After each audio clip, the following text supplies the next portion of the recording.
اور ان سے پہلے ہم نے قوم فرعون کی آزمائش کی اور ان کے پاس ایک عالی قدر پیغمبر آئے جنہوں نے یہ کہا کہ اللہ کے بندوں یعنی بنی اسرائیل کو میرے حوالے کر دو، میں تمہارا امانت دار پیغمبر ہوں، اور اللہ کے سامنے سرکشی نہ کرو، میں تمہارے پاس کھلی دلیل لے کر آیا ہوں،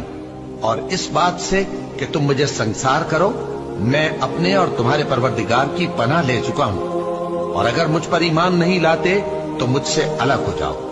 تب موسیٰ نے اپنے پروردگار سے دعا کی کہ یہ نافرمان لوگ ہیں۔ اللہ نے فرمایا کہ اچھا، میرے بندوں کو راتوں رات لے کر چلے جاؤ، اور فرعونی ضرور تمہارا تعاقب کریں گے، اور سمندر سے کہ ٹھہرا ہوا ہوگا پار ہو جانا، تمہارے بعد وہ پورا لشکر ڈبو دیا جائے گا۔ وہ لوگ بہت سے باغ اور چشمے چھوڑ گئے، اور کھیتیاں اور نفیس مکان اور آرام کی چیزیں جن میں وہ عیش کیا کرتے تھے، اسی طرح ہوا۔ اور ہم نے